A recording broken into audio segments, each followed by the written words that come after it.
So yeah, we are going to talk about this topic about vision and leadership. I think we'll just spend a few minutes presenting ourselves so you know what angle we come from when we talk about things. And then, yeah, we'll see how deep we can go, and in the end we have a Q&A session. Yeah, so my name is Dino. Patti, I am right now founder and CEO of Coherence, where we are making the ultimate network engine. Before I was in games. I have been in technology for 23 years, and 20 of those I was in games. 17 years ago, I created Jumpship with a partner, where we created Limbo and Insight, and since then I have created another game studio, where we created Somerville. Yeah, that is shortly me. Should we take you? Thank you. I am Henrique Olifiers. I have been in games for almost 35 years now. Or, yeah, anyway, doesn't matter. I have been known for working on games like RuneScape at Jagex. I was part of the social games on Facebook, first generation at Playfish, so games like Pet Society, Restaurant City, and FIFA. And lastly, I founded Bossa, where I am the CEO today, and games like Surgeon Simulator, I Am Bread, I Am Fish, very weird games. And I moonlight as the chairman of tinyBuild, which I guess everybody here knows. So yeah, that's me. Cool.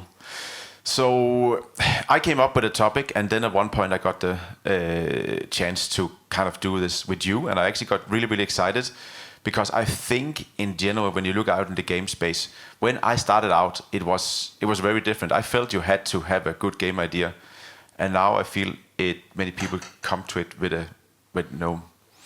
maybe a business idea instead of a game idea. So so maybe we should start about the fundamentals. Why having a vision? Oh. Wrong button again. No.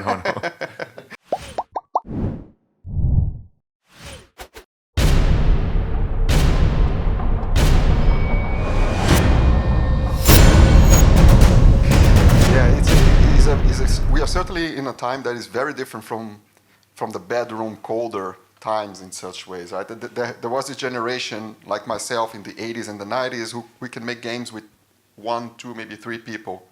And that was completely dead in the noughties, where you have only the AAA publishers commissioning games. There was no such thing as an indie developer in the early 2000s. It was only with the ascendancy of Unity and things like that, and certainly digital distribution platforms like Steam enable you, small people, to go directly to consumers, that a generation of bedroom coders came back, right? And some of them used to work in companies. For instance, Mike Bethel, who made Thomas Was Alone, he made that game while he was working with us at Bossa. So it was even possible to do that kind of crazy stuff. But fast forward now, 15 years, it feels to me that that dream that you just come up with a great game and you try to release that game or try to execute that game is a very tenuous and a very fragile thing, because there's so much noise and so much things happening around us. It's very hard for you to be discovered or connect with an audience and build something. So this is probably why now more and more we see people coming with almost like a business proposition, where it's not just the game, it's how we're going to build it, why it makes sense, which niche are we addressing, how we're going to make this niche spend their time with us rather than at Netflix or playing some other game, etc. Right? So there are so many more facets to making game that is just not more the creative drive. And this is where the vision comes into place. Right? It's very hard for you to build anything of significance if you don't know exactly what you want to build.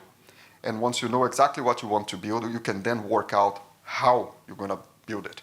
Right? Because games is so complex, there's so many things that can go wrong, it's very hard for us to kind of pin down. So I use the analogy of films, which, as big as they may be, as expensive as they may be, etc., it's far more easy to understand the role of the people there. Right? You will not see a good film without a director that knows what they're doing. You don't. Right? And you can see exactly what happens when a good director get interference from a producer, executive producer, or a studio telling them that they should do something different halfway through, etc. And the horror stories that follow that kind of situation, right? And that comes down to the vision. It's less the skill of the director and more a pure vision of the director that knows exactly what they're going to do. And in games, for me, that is a core of a game. Every single game that I know of that doesn't have a vision holder, someone who has in their head a super sharp image of what is it that we are building, generally struggle. And games that are made by committee, a lot of people coming together without a leadership anchoring that community, also struggle, right? Even when you see games built by communities like the mod community on Minecraft, you see individuals doing the whole thing themselves and that contribute to the whole.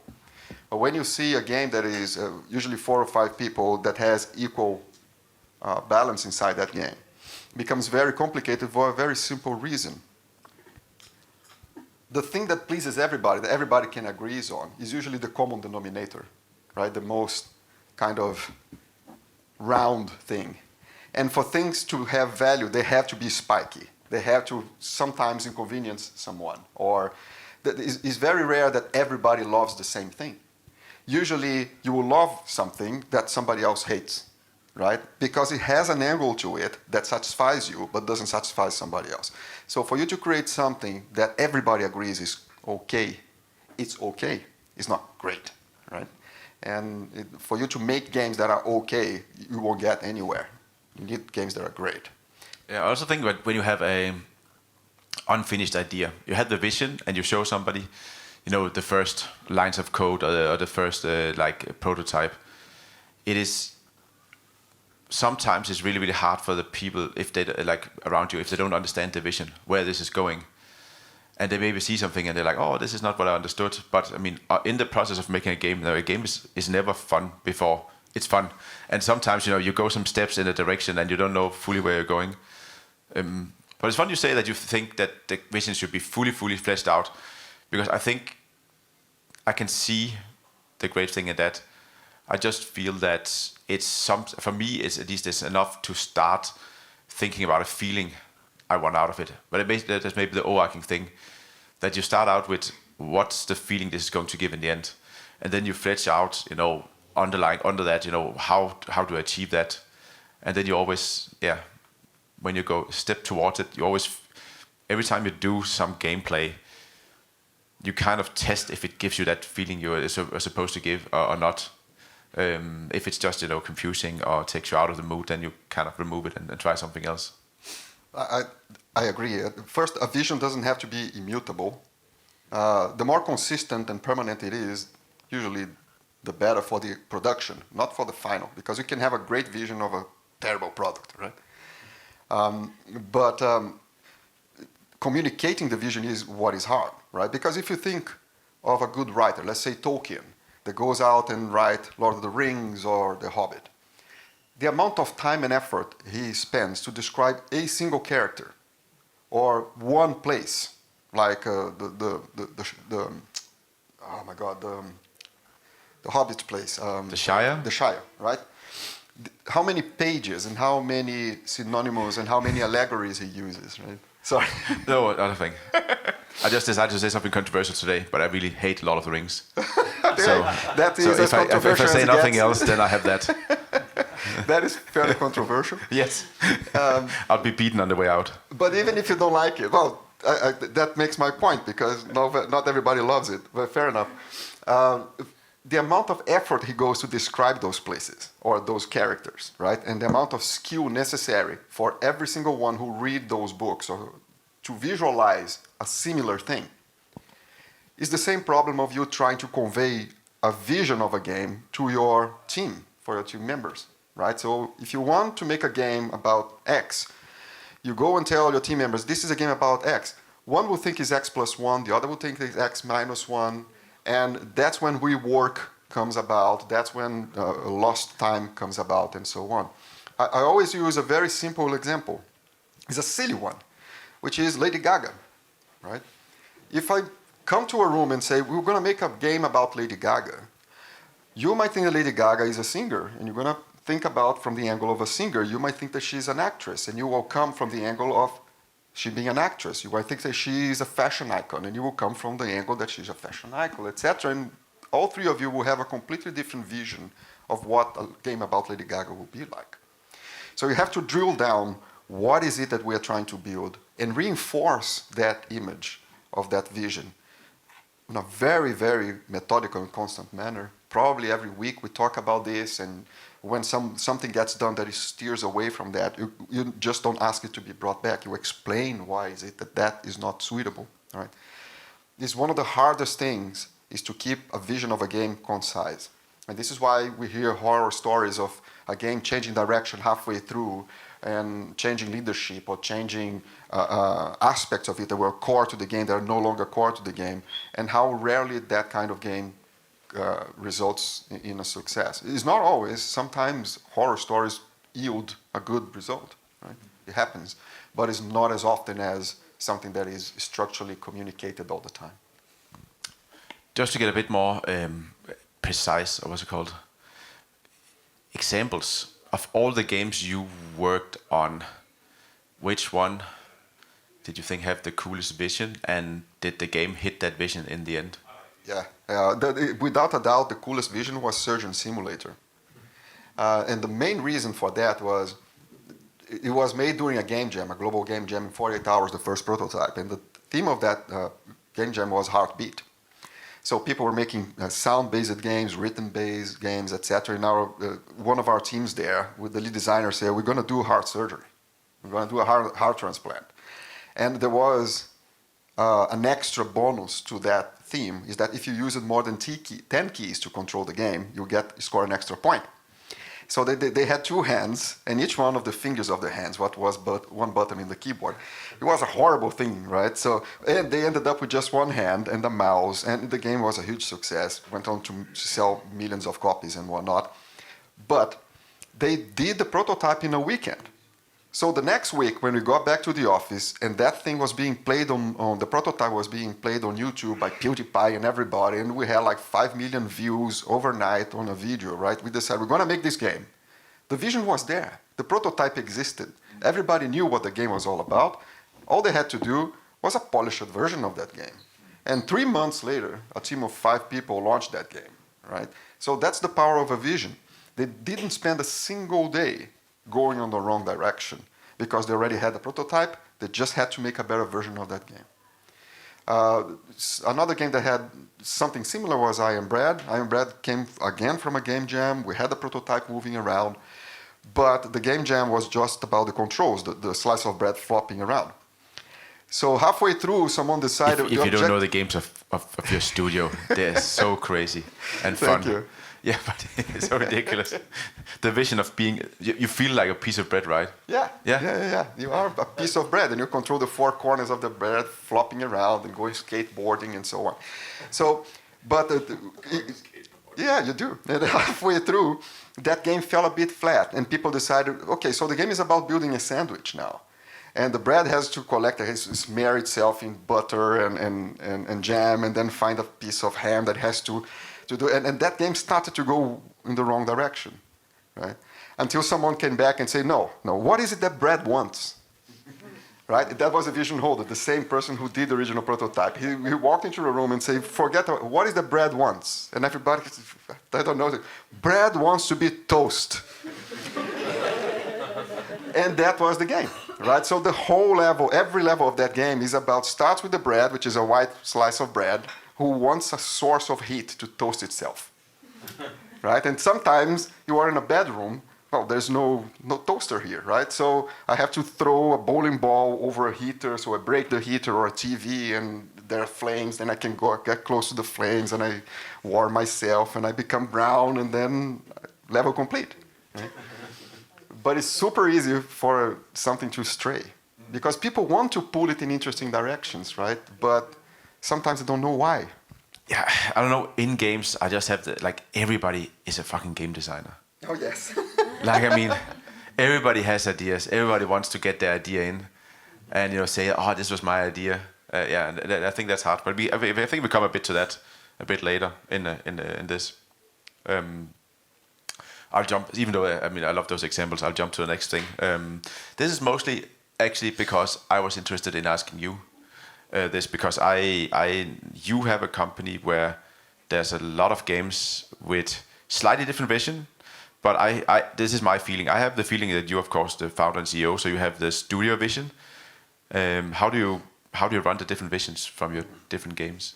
Yeah, it's a very good question, you know, and I think that it's useful to establish that vision is not mission. Okay, I'll give you a typical example outside of games. SpaceX. The mission of SpaceX is to make the human species interplanetary. That's the stated mission, right? We want humans to live in places other than Earth. Each one of their rockets has a vision. The Falcon 9 was, we're going to build a rocket, but the first stage doesn't get disposed of. It comes back and land, right? So it's half the rocket. But because it's half the rocket, we slash the cost of every launch to half of that of the industry. So we are now top of the game. The second stage is now Starship, which I believe is launching today, actually, for the second test. And that is fully reusable, the whole thing. So that, again, drives the cost down. Why? Because in order to make humankind multiplanetary, it has to be cheap to take a lot of weight out of Earth into elsewhere where we're going to live. Just like the caravels in the 16th century, etc., they had to carry a lot of stuff for the new world to be colonized. It's the same with games. The vision of Bossa was very simple, is that me and my founder said, we want to build a company where everybody can come up with the idea, and it's their game, their idea, and we build a vision around that idea and a team around that idea. It was not to be my games, right? And for many years, that worked. We launched Surgeon Simulator, I Am Bread, I Am Fish, and so on. All of those games were ideas scattered around the company. And that was the vision of the company. Yeah, but I think it's still quite interesting, because they came to life in your studio. They would be killed in all other studios. It would, yeah. If I am a publisher and someone pitches me Surgeon Simulator, I will see them out, right? Crazy. This makes absolutely no sense, right? So that's why we created the system inside the company where people can make prototypes. So 2 days every month, we stopped everyone from work, and they gather themselves in teams, and they create the game that they have in their heads with that team, right? And 99% of the time is a terrible idea. And 1% of the time, actually something good comes out. But if they don't do that, they will spend their days working, having that idea stuck in their heads, think it is a great idea, right? Then they will leave the company, unfulfilled, start a company to pursue that idea, and they will fail because it's a terrible idea. So we had in our heads that let's create an avenue that people get their ideas out, and they test them. And they see firsthand that what was good in their heads not necessarily is good when you put into a prototype and play. Because 90% of the time that is true, right? To everyone. And that also creates a side effect that when you realize that most of your ideas are rubbish, you stop and listen to other people's ideas.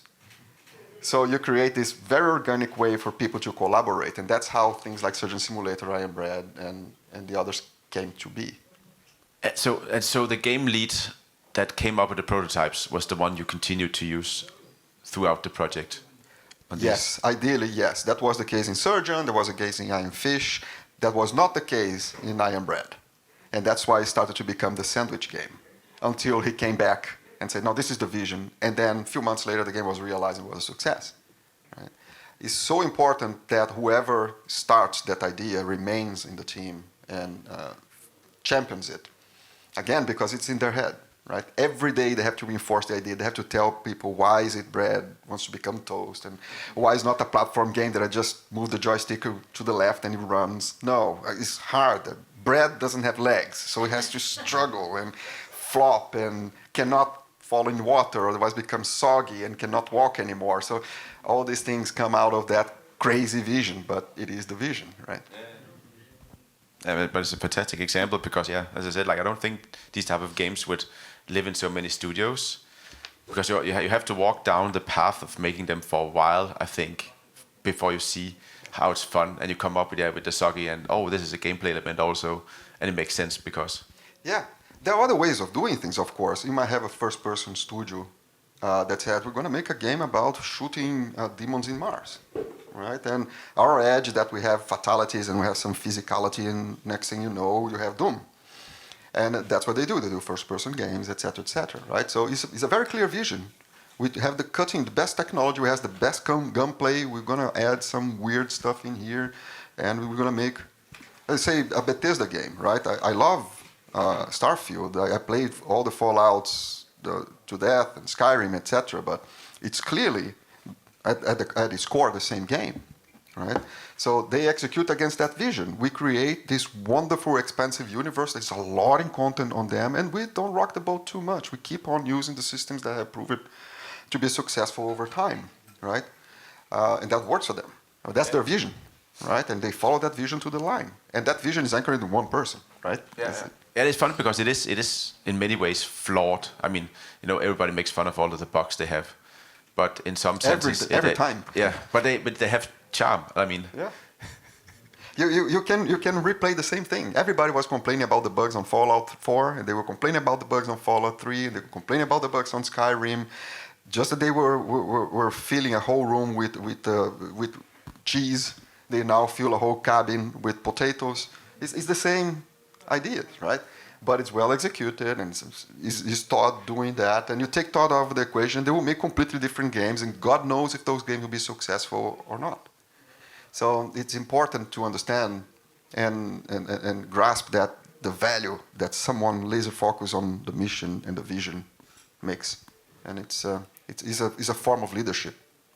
Yeah, I actually it goes very well into our next topic, execution.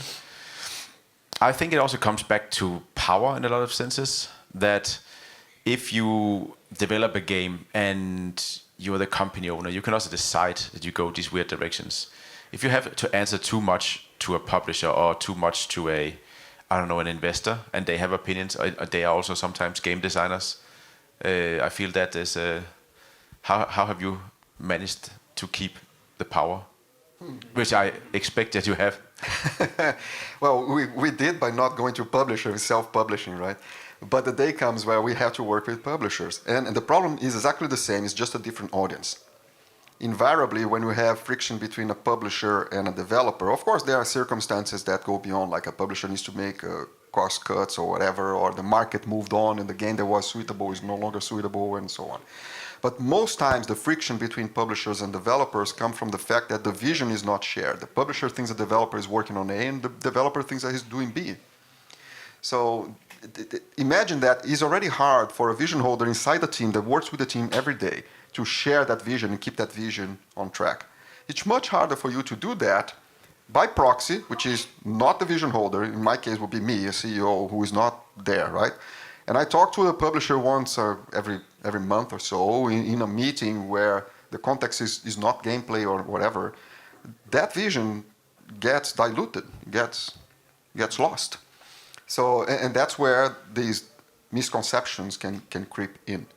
The way that we are working with our publisher today, the first game we are publishing with a third party, is that they play the game every day with us. Every day there is a play test, and the team on the other side is there. And if they are not there, we complain. It's overhead, but no one there will be surprised when we are about to launch the game, say, where the hell does this come from, right? It's like, won't happen. That sounds like a mega strain on you that you have to do that. I feel every time you show your unfinished game, some idiot comes with an idea. And it's well, they do, but you don't have to take the idea, right? No, but it's also hard. Every time, just sit there and smile, and that's a fine idea. Like, I mean, I feel it's such a delicate thing to show your creation, and of course you should not wait till the very end. That's not the way you do it. But I feel like every day that's crazy. Even once every month, I would feel there would be a... No, we keep a live branch, and there's always someone there on the play tests, and they propagate that. But it's also the makeup of that publisher. They understand it in the same way. Not every publisher is capable of doing that, and not every publisher sees value in that. But again, it's about propagating the vision and keeping it healthy. And sometimes it goes in different directions, but they are along with the journey, right? It never comes... We never make this decision separated from the partner. But so they're not coming with input? Or not yet. Not yet. Let's see in 6 months' time. They do feedback though, and it's usually pretty sharp. Okay. And it's usually fair. It's stuff that we knew. Okay. But it's still things you have but to... not a division, I guess, then it's more like a technical execution. Front, so execution. Going back to the question, right? Execution is super important because even an okay idea, well executed, can yield a very good game. Right? A great idea, poorly executed, won't. It just won't. But as you said before, I think every idea is bad. Every idea. Because idea is 10%. No, but I think they're all bad because they're not realistic. Whatever you imagine in your head, whenever somebody presents to you like the new open world Starship Simulator, you always imagine the world's best game. Because they're selling you all, and you have so many blind spots. They're selling you all the key things, and your brain is fantastic to fill in all of the black spots with something amazing. And that happens with all Star games, or maybe also like medieval RPGs. You can live there. You can live there as a blacksmith, and you can just do blacksmithing all day. Sounds like a perfect idea, right? Yeah. But it's not fun to be that blacksmith there working. I just think there's so much in the execution. We've talked about it a bit beforehand, but like there's some games.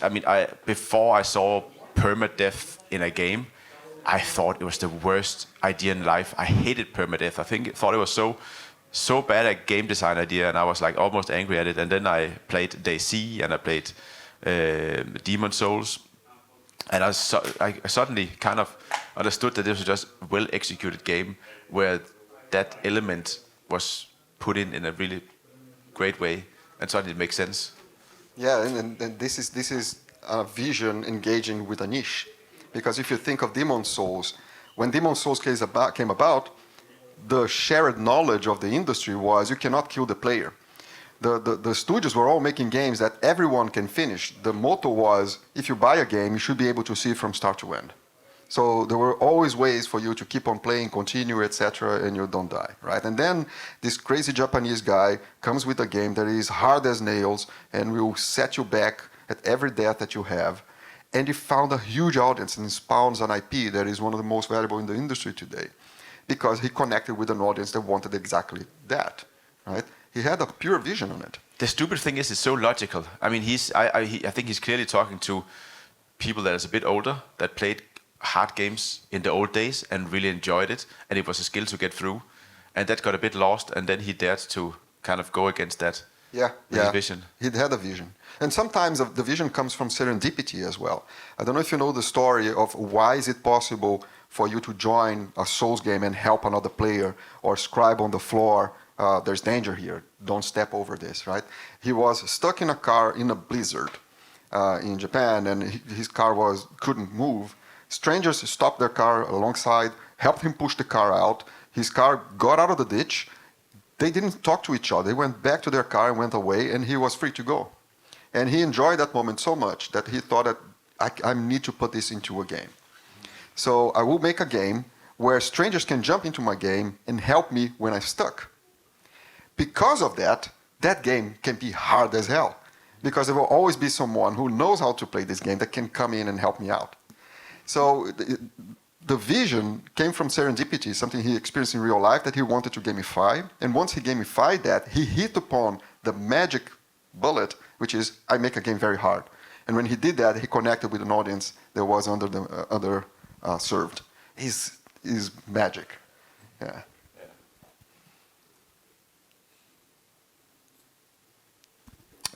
But your games, they're pretty hard as well. Nah, there's a lot of checkpoints, and they're not really hard. When you came with Limbo and you guys decided that the vision for Limbo, how was it? Where did it came from? So it was my partner he had made some black and white drawings and a black and white movie made in After Effects, and that was kind of when I met him at the start of it. And it was so fun because what Limbo became later was stepping in the direction of what that vision was, but not really knowing exactly. And I brought some visuals to show it. Thanks for asking. So everybody sees the game, right? And you think that was just the idea to make that game. But I think, like talking about vision, it's always like, vision for me is something that is more a direction than anything, and not so much not a set thing. Like for me, the solutions are not there. There's just some overarching, values, maybe some emotions you want to hit, and then I feel you just step in that direction and you go a bit. And like for me, it looks like this: that you kind of step in different directions, and then if it gets a bit closer, you continue going that way, and if it gets a bit further away, you stop that and then you go towards it. So yeah, I mean, there's just a lot of micro iteration. Obviously a vision, but yeah, I think it's about the micro iteration towards the goal always, and always. Whenever there was a new build, there was an idea that this should be better than last time. I mean, this should be closer to the vision. And I mean, it's so fun because at one point I think we looked at the game and we went back to the original video Arndt made to see if we caught the emotions of that, because that first video was so cool and it kind of grabbed the emotion of what the game was supposed to be about. And did we have enough of that? And it was quite fun to even go back to that point, which was like before there was any game made. But how powerful is that? A video of a vision, right? Because an image is, as you said, is worth 1,000 words, and a moving image is worth 1,000 images, right, per second, and so on. So it's so much more easier to communicate why you're doing this when you understand how it should look and which emotions you're about to evoke. Every time you implement something in the game that doesn't evoke the emotion you want, you take it off. But I mean, you usually start with key art, right? And for me, I want to look at the key art and I want to get an emotion. I want to see what is the emotion of this game. Is it, excitement? Is it despair? Is it loneliness? Is it? There's so many emotions. I want to see that out of the key art, and then I also want to see. Obviously, there's the style, the visual style, but I love when gameplay connects with the style. So it's not like gameplay over here, a button bashing game, and then great graphics here. Which for me, most AAA games are. I hate most AAA games because I think they're so decoupled. When you in God of War have to bash a button 10 times to open a chest, I think I get so annoyed. It's too arcadey. Yeah, I can see that. Yeah, and there is actually I don't know if I'm jumping the gun here. Are you? I can do that. Yeah, we can. Oh, what do you want to? Because you're talking about visualization early on, right? And there was a question that everybody is banding about right now with AI, right? Is AI going to replace things and so on? And I particularly see AI as a tool, like every other tool that we had in the past and we continue to develop and continue to have, to serve a purpose. One of the purposes it serves very well is for you quickly visualize an idea and convey that idea to a peer, right? And in the past, we will usually do that through a concept artist, right? You will sit with a concept artist, explain to him what you want, and he will draw that in 2-3 days or do a very brief sketch, and then we'll take that and use that to show this is what I mean by what I'm trying to say. Now you can iterate that hundreds of times in a Mid-Journey or a DALL-E or whatever, and get something that is never going to be used in the game. It's never meant to be production ready or anything like that, but it serves to illustrate your narrative to your peers and what I'm trying to do, right? So I think that's very useful, very powerful. I can half see it, but I also think that I haven't seen anything generated that had an edge. No, nothing. Like you can visualize ideas, but it's trained on the average person. Yeah. And if you think about how stupid the average person is, and then consider that half of everybody is more stupid than the average person, and then think about that AI has been trained on that. Yeah, that is true. Yeah, and controversial. Controversial. Yeah, so I mean, I think we talked about mentioning AI because you cannot have a talk without mentioning AI. But I really think I cannot see that any AI is going to replace. Now we're also going to talk about leadership, but like any vision or any leadership in the company.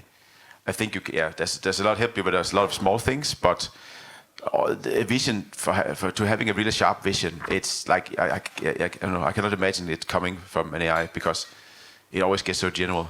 Ask it give me 10 business ideas, right? And it gives you 10 business 10 general ideas. Yeah, and then you can be more specific. But I still feel like it's giving you maybe, I don't know, ideas of details or something. But yeah.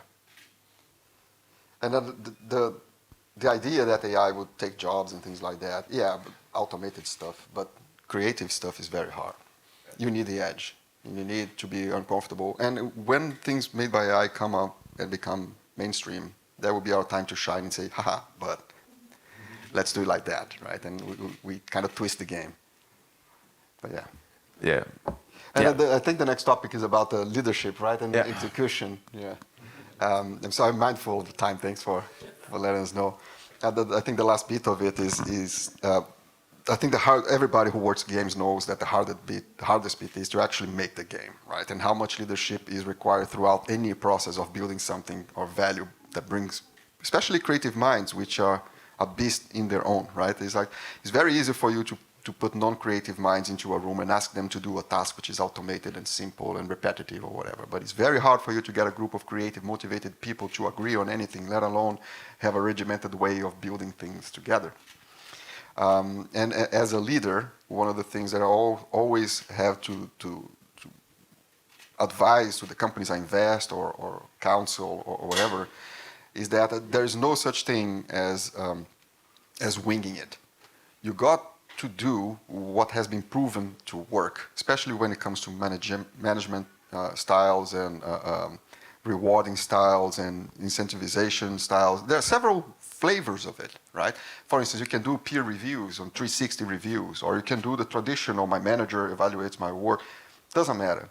But you have to review people. You have to manage their expectations. You have to give them objectives regardless, right?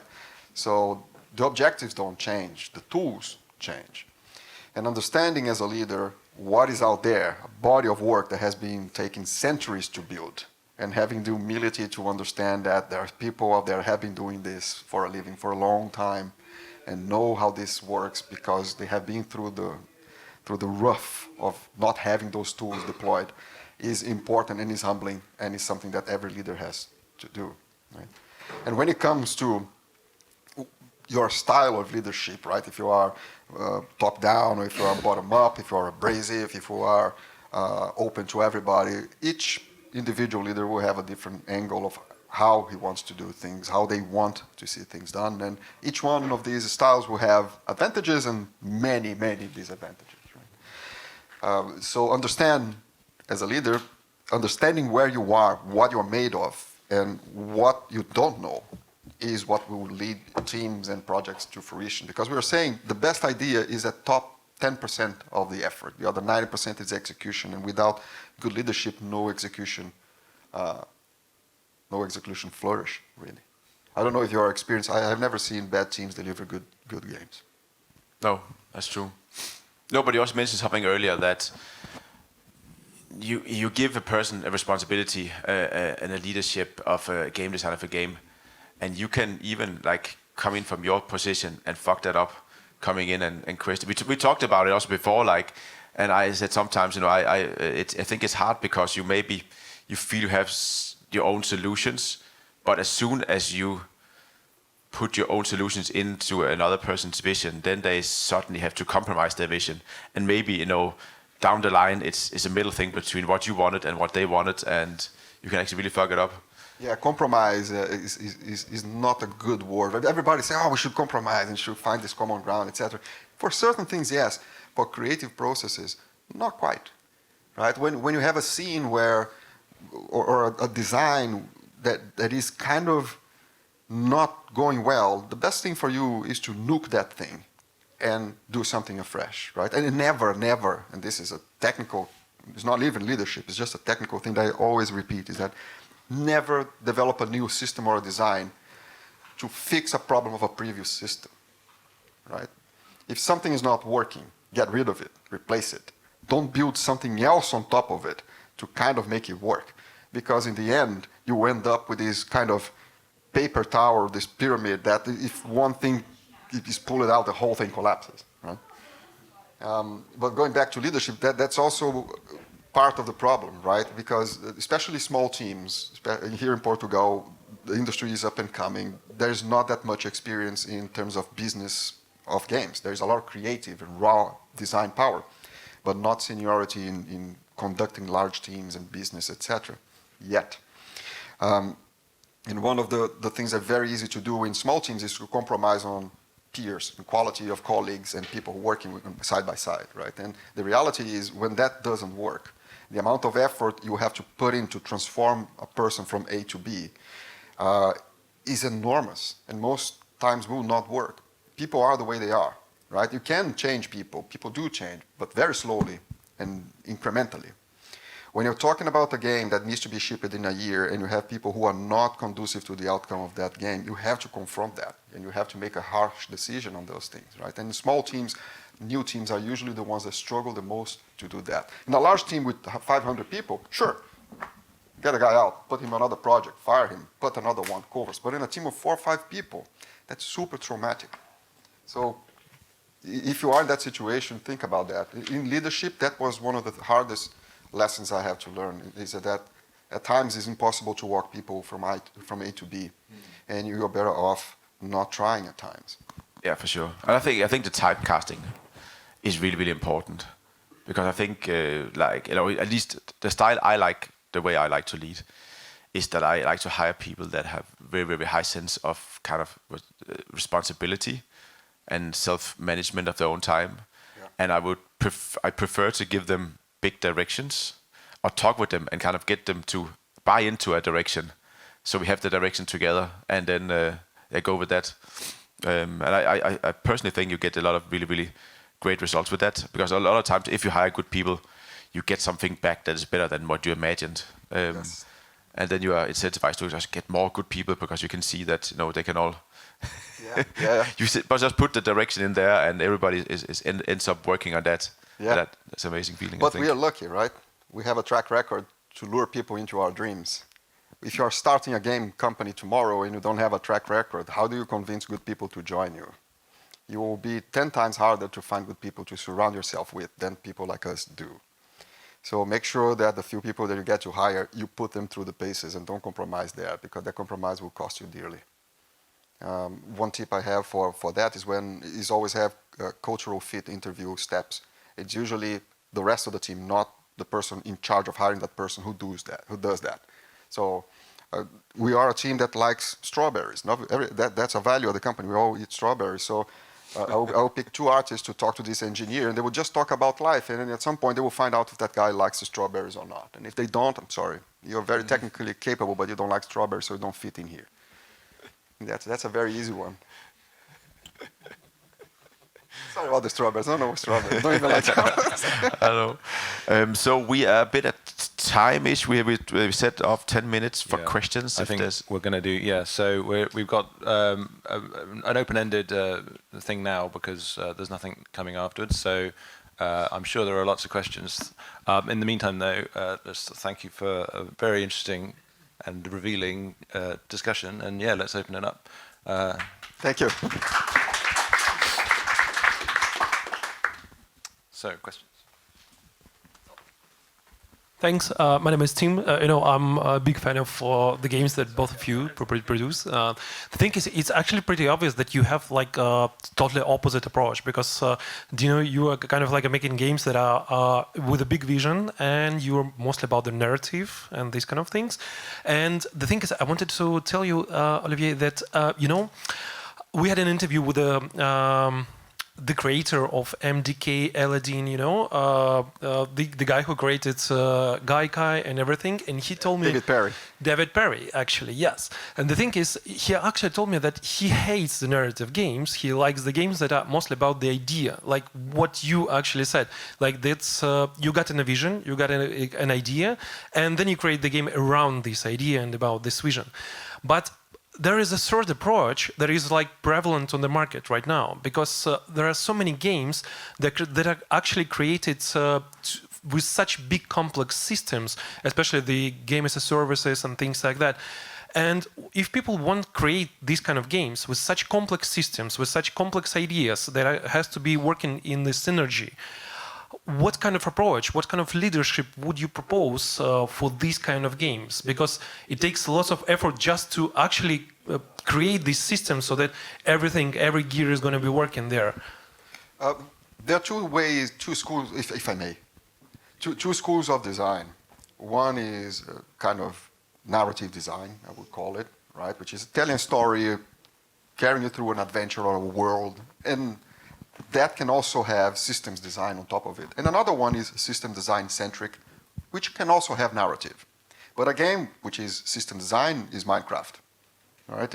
And it became very system design heavy once the redstone was introduced, and all of a sudden, a whole world opened up of possibilities. I can now automate things, and I can build things, and etc. But there's no content in Minecraft. There's no story. It's just systems, right? Especially in the early on, all you could do was remove block A inventory, and I used block A in something else. It's a systematic game. Systematic games yield more gameplay per hour of development. Narrative games yield more engagement per hour of development, right? But what you're talking about perhaps is complexity, because if you look, for instance, at Candy Crush Saga, which by all means is a huge success, mechanically and design-wise at the core is a very, very simple game that you can pull out in an afternoon. It's a match 3 game, right? But you get so many layers of progression, abstraction, and meta, etc., and then balancing and ensuring that the player flow is completely managed and so on, that it becomes a beast. So the answer is, if for whatever reason you are creating something that is very complex or as big as that, and you need to be that big when you release, rather than release like Minecraft did and build over time, what you need is a very, very well-run team with strong leadership at the top that can slice those systems into discrete tasks and orchestrate the whole thing to come together. It's a very dangerous and very expensive endeavor that should not be tried by someone who haven't done that before. The best way to do that is somebody else's money. You work in a company who's doing that, and you see all the mistakes they make, and you don't do that. And then you go do your own thing without those mistakes, right? This is how companies like Supercell, etc., get founded and get successful. Ilka was a glue, he was a digital chocolate, he sees how things are done, I want to do things differently, I don't believe in team structure this way, I will create a company where there are small cells, and each one of those cells is super self-sufficient, and they will make their own games from start to finish. That's why Supercell is, right? Mm-hmm. Because he saw that when you have big teams engaged in big projects, there's a lot of waste, a lot of risk, and halfway through, there's so many people committed to that. Even if it's a bad game, nobody has the heart to say, this is shit, we should stop. Okay. So my answer to that was, start small, get it out, and then develop it with time.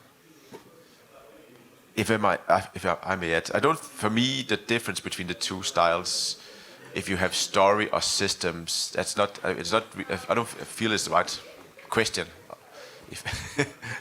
But more like, I still feel if there's a vision behind, if you make a systematic game with a vision behind, if you look at something like Factorio, for example, I mean, like there's one guy with a crazy vision and he competes and sells more than a lot of the other big companies that are trying to do the same.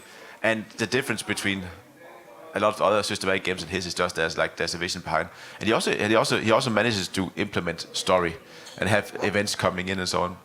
But he didn't launch Factorio the way it is today. Yeah, it's true. The first version of Factorio was very raw, right? So that would be one answer to it. But I still feel like the most important thing when you start that, one thing is the leadership and how you run it, but more like you have to start it up with a vision. If you just want to make systems and you don't know where you're going with them, I don't think... I've tried that many times, just been a bit in love with some weird mechanic and I kind of experimented with it, but if there's no deeper meaning of where it's going, I don't think it becomes anything. It's as important that it has a vision also. Okay, thanks. Any other questions? Yeah. Hi, you talked a lot, my name is Miguel, by the way.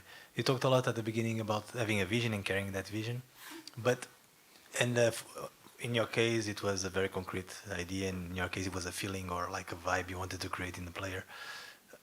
Is there a step before where you think of where's the opportunity? Is there an opportunity space? Let's carry a vision there, or is just like a gut feel, something that you are passionate about? There is that consideration all the time. I'm pretty sure when your partner decided that Limbo would be black and white, there was a reason for that choice, right? And he saw something in the market for that made sense for him.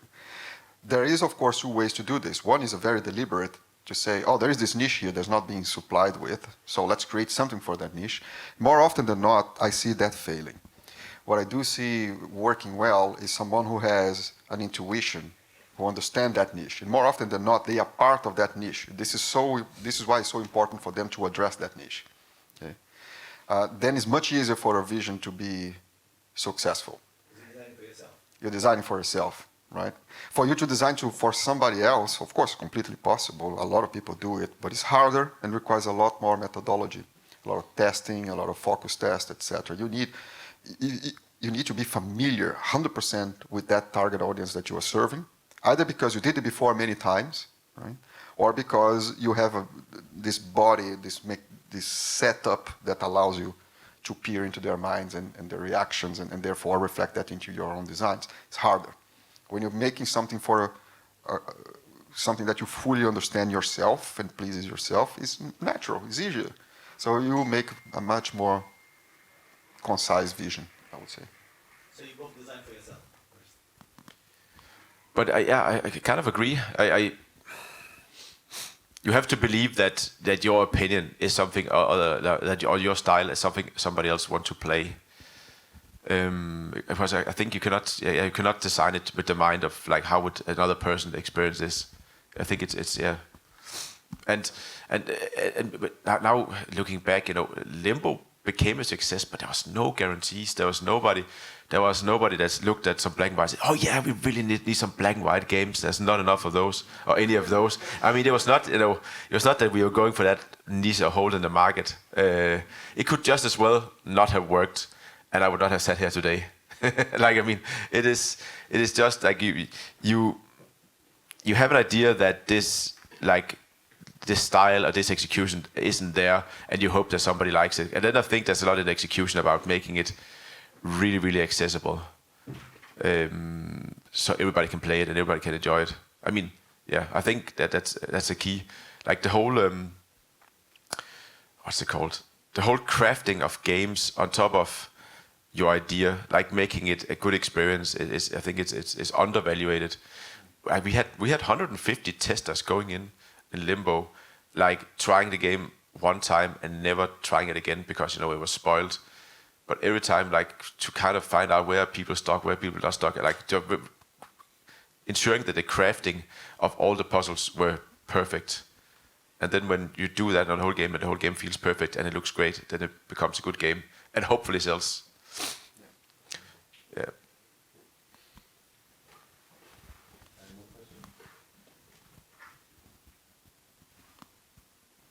Oh, I good. I have a question. Oh. Just you did touch on machine learning earlier, but AI more in general. Is there not a worry that because it's going to sort of pull the abilities of lesser mortals up to something that might actually make them get noticed, is just going to dilute the dilute the pool of possibilities with terrible ideas? How do you think you can insulate against that? Because it's coming. Yeah, I mean, I thought a lot about it. I think what's generated with AI is very, very average. So yes, there'll be a lot more average game coming out with average graphic and average ideas, and that will flood the market and create even less visibility than there is today. But I feel pretty sure that if you have a really great idea and you manage to get a good like a designer on it, like you're better off with that and having something special than doing anything with AI. I really think that like it comes back to the idea. Yeah. And even if you look at like the investors right now, they love generative AI, and you can do all of your assets much cheaper. But you can already do them cheap. You can send them all to India or China, and you get something mediocre back, and it exists. So you guys get it a bit cheaper. But would that change anything? So maybe they will lose their job. These places where they they create a lot of assets for no money. But yeah, from where I am, I don't think it's. I just think if you go into games and you start relying too much on that, you just have to understand that you are ending at an average. You're not going like above the stream, and that's what I think you have to concentrate about.